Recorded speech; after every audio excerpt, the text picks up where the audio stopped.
Hey, I'm back. I realize it's been over a year since I posted my first couple book reviews, book group videos for the book Women Who Run with the Wolves.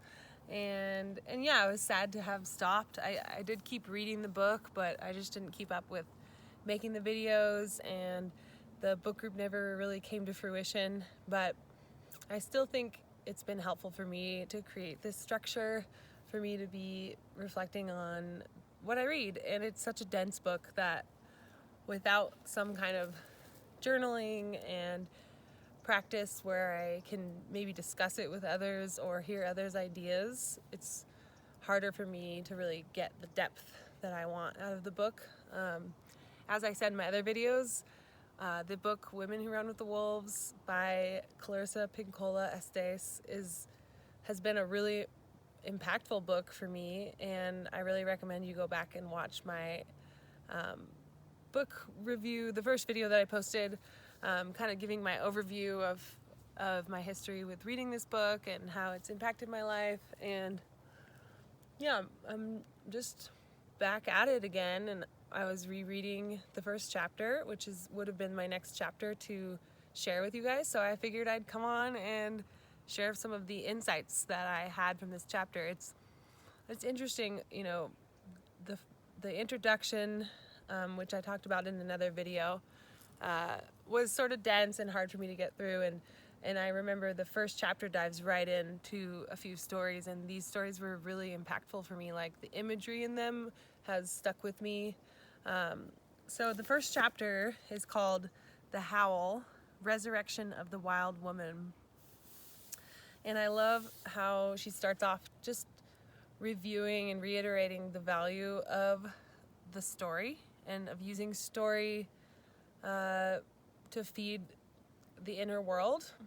I love that she brought up that there's several levels of hearing, and when you're listening to a story, it's best to use one of those levels and not all three of them. And the three levels where you have one type of hearing that's for mundane conversations of the world. So I see that as like, almost like my rational mind, logical thinking or information. Logic is what I was thinking with that. And that's the type of hearing we use most in this culture, and it's the type of hearing I use most as more of a math and science person identified throughout my life. So there's that, and then the second type of hearing is for learning and art. And I always think of that as like where things are just a little bit more connected. It's not like these little packets of information, it's like a network of information.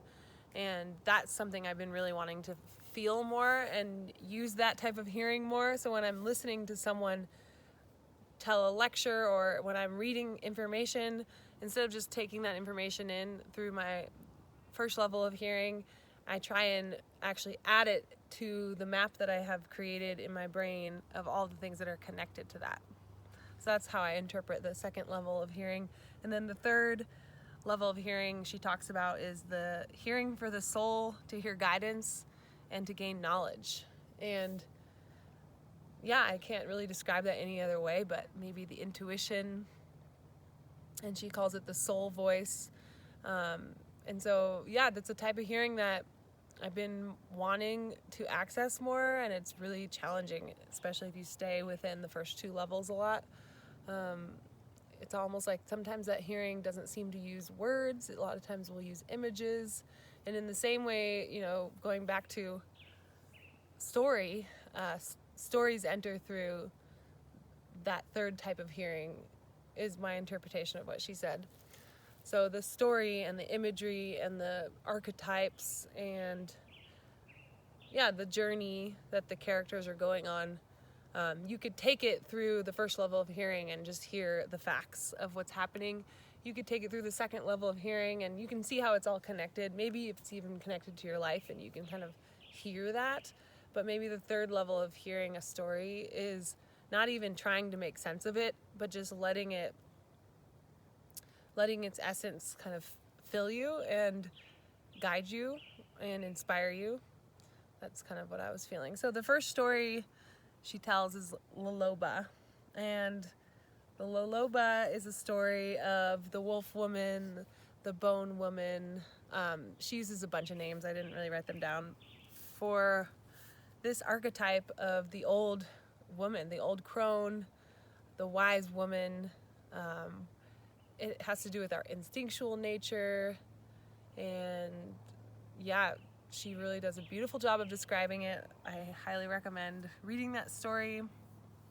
And she talks about how that is just one of many archetypes, but it's not like the mother archetype or the maiden archetype or the inner child. It's a whole nother level of inner being and inner archetype that is even maybe more ancestral and more, I want to say the word like primordial, like it's older than time. And so she talks about that archetype is all of those things. The story itself is really visually inspiring. Like you're seeing this woman drive around, picking up bones, and then after she's created the whole skeleton of the wolf, she sings her soul song over this skeleton, and the flesh starts to fill in, and she keeps singing, and the wolf comes back to life and runs away down a canyon. And at the very end, she says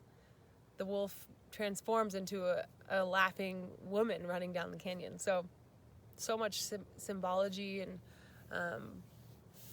interesting archetypes in there. So some of the things I was kind of thinking about when she was talking is the symbol of the desert.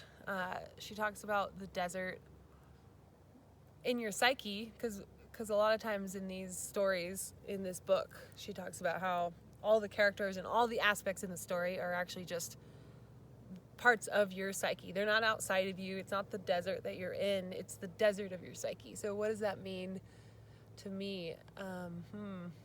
It's sort of like this place that you maybe have tried to go to, but you can't find anything there, and it maybe just feels frustrating.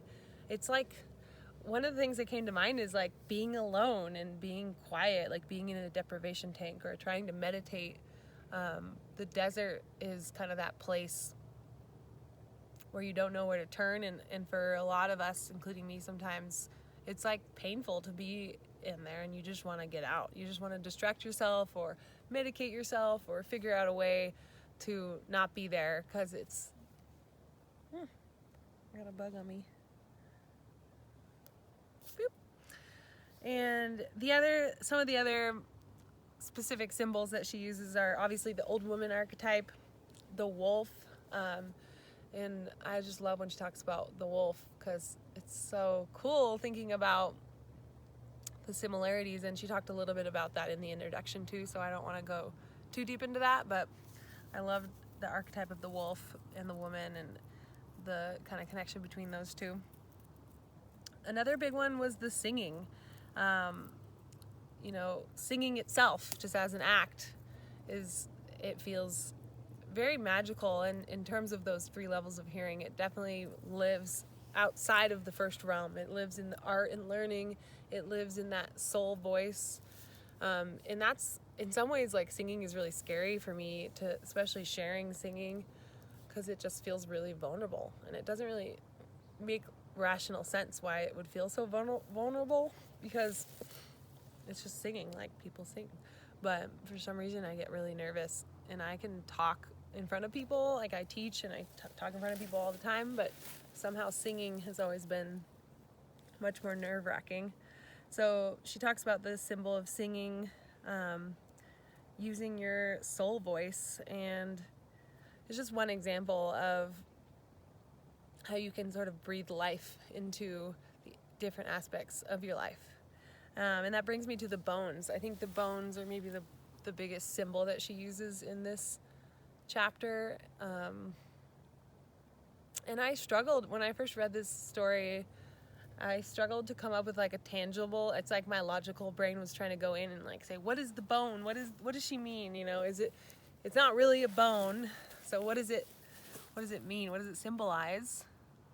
So in thinking about the bones and what kind of I came to, there was some more clarity near the end of the chapter too. And so my thought with the bones was that the bones are the pieces of you that you kind of left behind that are really core to who you are. So for example, maybe there's something in your personality or a hobby or something you were really passionate about when you were young and you've kind of lost touch with it. That to me is a bone. And on another level, a bone could be what our culture and our humanity has lost touch with, like certain aspects of tribalism or just certain practices that our ancestors had as part of their culture that we don't have anymore. Those feel like bones to me.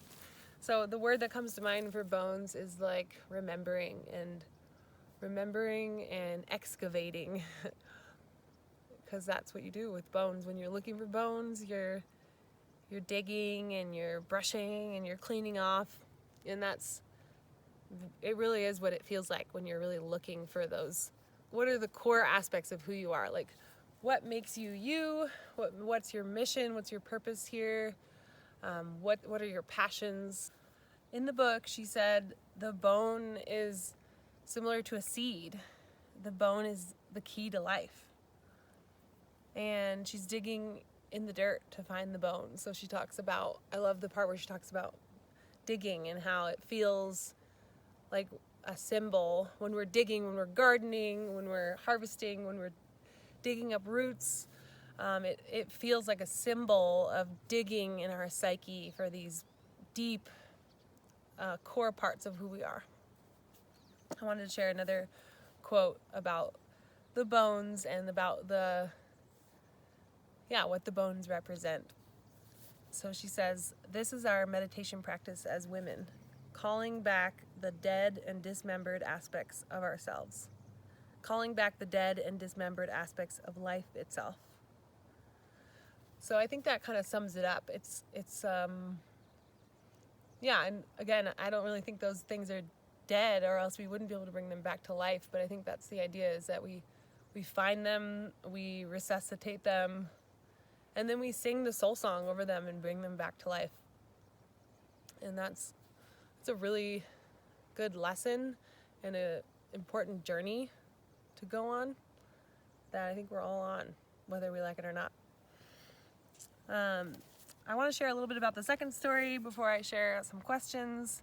I loved the second story. It's really short. It's called The Four Rabbinim. I don't know how to say that, but it's about 4 rabbi who are shown the wheel of Ezekiel. And it doesn't say much about what that is, but I think that's beside the point. And it talks about how the first one comes back and has lost his mind, and he runs off frothing at the mouth. He's absolutely crazy. The second one, after seeing the wheel of Ezekiel, feels really cynical, and he says, "Oh, it was nothing. It wasn't real. It was just a dream." The third rabbi came back, and he was just obsessed with what he saw, and he really wanted to put it into words, and he lectured about it, and everyone he met, he wanted to tell them about what he saw and create meaning out of it. And the fourth rabbi, who was a poet, he wrote poetry, and he lived his life better than before. And it feels like the moral of the story is that the best way to experience the wheel of Ezekiel, which I guess symbolizes, seeing what's on the other side, seeing what's really deep inside, is to first of all be prepared and to use some kind of art form to make sense of it. Instead of trying to make sense of it through your logical mind, because it'll either make you crazy or it'll make you obsessed, or you might dismiss it. So some of the ideas they had were to use poetry like the fourth rabbi. You can use music, dance, and of course story. Yeah, the lesson feels like she said something about how you don't want to have too much fascination, but you don't want to have too little fascination. You don't want to have too much awe, but you also don't want to have too much cynicism. You want bravery, but you don't want to be reckless. So it's sort of like the middle space of experiencing this world between worlds that she speaks of. And it just brings up to me, meditation and different practices like ecstatic dance and things that have brought me to a place where things just feel different and you can't really explain it. And so I can see how trying to explain it can kind of ruin it or diminish it. So my question for you, and one of my first prompts that I want to give is, and I'll share these in the comments in case you wanted to reply, but I will just tell you what my answer is too. My prompt is, share a story when you identified with one of the 4 rabbini, or in general, which of the 4 do you identify with?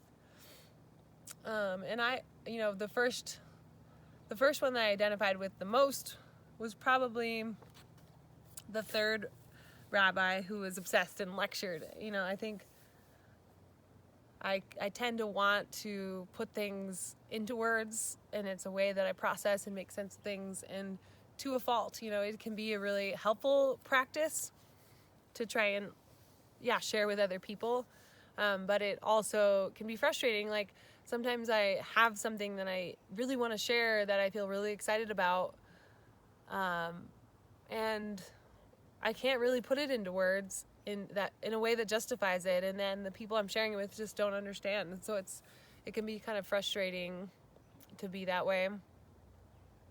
I've definitely been cynical too, so those 2 are the ones that I've gone to in the past, of just like not thinking my experiences were real, that they're sort of just imaginary, which is funny to think about because in a way everything is imaginary, but it can feel like there's reality and then there's imagination, and our brains really want us to think that, at least. So that's something that I've felt, is that cynicism. The good news is, according to this book, the soul spirit can be injured and even maimed, but it is nearly impossible to kill. So that's great. So if you feel, and I've felt this before, if you feel like those parts of you that used to be there are just long gone, like there's no use in trying to get them back, or if it feels like you don't even know where to start, then just know that it's still possible to gain that. You're never too old. It's never too late. It's never too late to connect with yourself and to connect with that part of yourself that's been missing and that has been suppressed or ostracized or whatever. So if there was something you were really into as a kid, a hobby or an art form, singing, dancing, painting, just remembering the joy that you felt in whatever that was for you, and bringing that curiosity back. It's hard at first because we're so not used to it, but I think it's really important to at least try. Another really cool quote I wrote down, this self, and she's speaking of the soul self, this self must have the freedom to move, to speak, to be angry, and to create. And I love those 4 words. I wrote them in really big words. To move, to speak, to be angry, and to create. All 4 of them. Just in so many ways, they've been, at least in my life, they feel squashed. They feel hard to access. It's hard in our culture, and it's hard in my life to remember to move, and to move in a way that feels good, and to move intuitively, and to move the way I want to move. It's hard to speak. It's hard to use your voice. It's hard to speak up. This is hard. It's hard to record myself speaking, and it's hard to share truths or wonderings or curiosities, and especially right now, like it's really hard to share and to speak. It's very hard for me to be angry, especially in front of people. Anger is a very demonized emotion, and I have a lot of curiosities around that. And then lastly, to create, that's a big one, because I feel like there's an epidemic of motivation and creation disorder, where we're all, at least I just feel like everyone I talk to lately is feeling a block of some sort, a creative block, whether it's like, oh, I used to really love painting, or I used to really love writing songs, whatever it is. It's easy to feel blocked and unmotivated, and then beat yourself up for it, and then in doing that, making yourself even more blocked. And I've been thinking about that a lot, and how to move through that, and how to find creativity in everything you do. And lately, one of the main ways that I create is by just making myself food. And it sounds really simple, but like, it seems like one of those things that it's like a given. Of course you need to make yourself food, you need to feed yourself, you need to eat. But thinking of making food as a creative thing that I'm excited to do, and then I'm excited to eat it, and that process really helps bring me back to that feeling of creation. And from that, I build that muscle, I build that energy towards creating the other things that I've always wanted to create. And even though it's hard at first, try and start with something that you're naturally motivated to do, no matter how small, as long as it's creating and not just consuming. So thinking about what you can create. Maybe you can create photography, or write your thoughts, and thinking of some way. And it's almost like I want to say I can give you all the ideas, but I think you know how you want to create. So follow it, and it's not less important than the most important things that you think you need to do. The only thing that's really important is the thing you want to do, because if you do that, if you create that thing, it'll start that momentum, and again, it'll build that muscle of creation and motivation. The soul song. So I wrote a little thing about the soul song, just to kind of end this, that all the soul song needs is breath, trust, and your longing.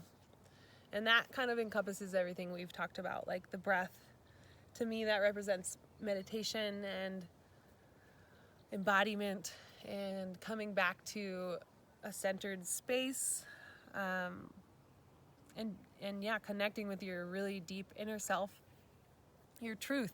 That's kind of goes along with speaking. Your truth is who you are, and like your conviction and your beliefs and your passions, and longing. Your longing is, like I said, you're longing to create something, no matter what it is, no matter how small, no matter how insignificant you think it is. That is really important, and that is what's going to create your soul song, so that you can collect all the bones and sing the soul song using your breath, using your truth, using your longing. Sing your soul song into the bones and bring them back to life. Bring your wild woman, instinctual self, wolf personality back to life through that process. I wanted to leave you with a couple more questions, and I'll write them down in the comments if you want to share your thoughts. They're from the book. I just stole them from the book, but they're so good. The first one is, what has happened to my soul voice? And this isn't about being a victim. It's just taking inventory. What happened? What happened to you? What little moments, or big moments, or moments that happened over and over again really squashed your ability to move and speak and be angry and create? What happened to that part of you that had a voice? What happened to that soul voice?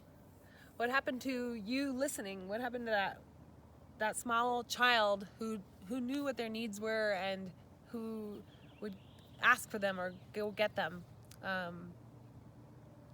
What happened to your intuition? What happened to your connection, to your inner wisdom? And, maybe you'll come up with something.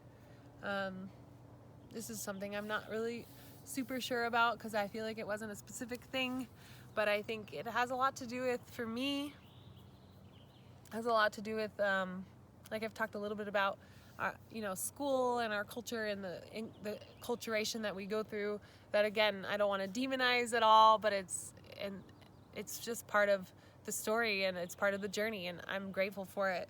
But a lot of it is putting other people first, and my value being, it's the people pleaser, right? My value being, how good am I at making other people feel good, making other people feel comfortable. Maybe I don't want to be angry because I know I'm so sensitive to how other people feel that if I'm angry and it makes other people feel uncomfortable, then I feel that, and that's more painful than holding the anger in. So I've chosen over the years to just hold my anger in or dissociate from it completely, because honestly it doesn't even really feel like I have it anymore. Movement is another one that I feel like I've had a journey with, of like, it's easy for me to be up in my head and to forget where my body is and how it needs to move. Like even just sitting right here recording this, like I haven't moved enough. Creating, like I said, like it's hard when your motivations are external. It's hard when you're getting grades and carrots and sticks and or punishments, even when you're all of your motivations to create are for someone else, and for a deadline and for a rule, and then when it comes to your own things that you want to do, it's hard to motivate yourself because that muscle is weak. You haven't had to do it, and you haven't had to create your own dopamine. You haven't had to follow through, and it can feel really hard and depressing, but I don't want you to beat yourself up for that. Just know that like the culture we're in is not really supportive of that self-motivation, and so that's what's happened to me, I think, and maybe you see parallels, I don't know. The last question I want to share is, what are the buried bones of your life? And that one took me a while, and I think I'm still uncovering. I still haven't found them all, but I think I mentioned some of them. I think the biggest one that's coming to mind right now is nature connection, and I luckily never strayed too far from that, but just whether it's plants and like making potions or just observing nature and feeling like swimming and being in water and jumping in creeks, like those are some of the bones that have been buried and I am definitely uncovering. Other ones are, I did really used to love singing. That's something I'm still on a journey with, and maybe eventually I'll share, but it's so hard for me to share. So not only is it hard for me to do it because there's so much wrapped up in it. It's such an emotional, vulnerable place. But when I was a kid, it was like no problem. Like little kids, they just sing. It's like I would watch Disney movies and just be belting it out alongside the movie, So singing is definitely a buried bone in my life. And dancing, of course. And I've come a long way with that. Luckily, I'm so grateful for my movement practice and intuitive movement and things like that. And then I'm trying to think of other bones. Again, I think of things that I was into as a kid, but I also think of like things that feel deeply ancestral. I think about our DNA is programmed to come into this world, maybe expecting in some ways certain things. And there's lots of research that's gone into, the best things for humans, whether it's what humans are supposed to eat ancestrally or what did that like quote unquote tribal society look like. And I don't know the answer to that, but I do know that deep down I've had feelings, I've had these rememberings where I've experienced something that really felt like, whoa. And usually it's just a good feeling. You know, this feels good, this feels right. And like I said, that's being close to nature and moving my body and using my voice, connecting in community, of course, especially just deep connection with a small group of people feels really good. And so bringing that back to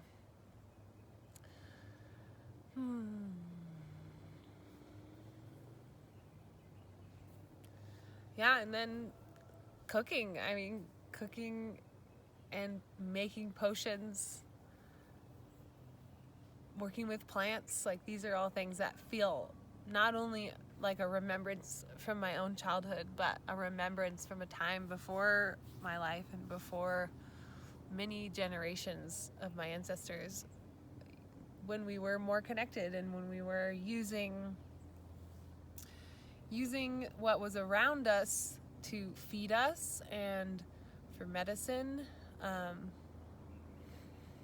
Yeah, so I'm really drawn to those practices that encourage and support that.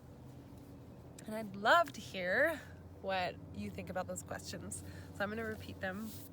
The first one was, share a story when you identified with one of the 4 rabbi. So I really recommend reading that story so you know what I'm talking about. The other questions were, what has happened to your soul voice? And the last question is, what are the buried bones of your life? Thank you for watching, and catch me next time for chapter 2. Bye.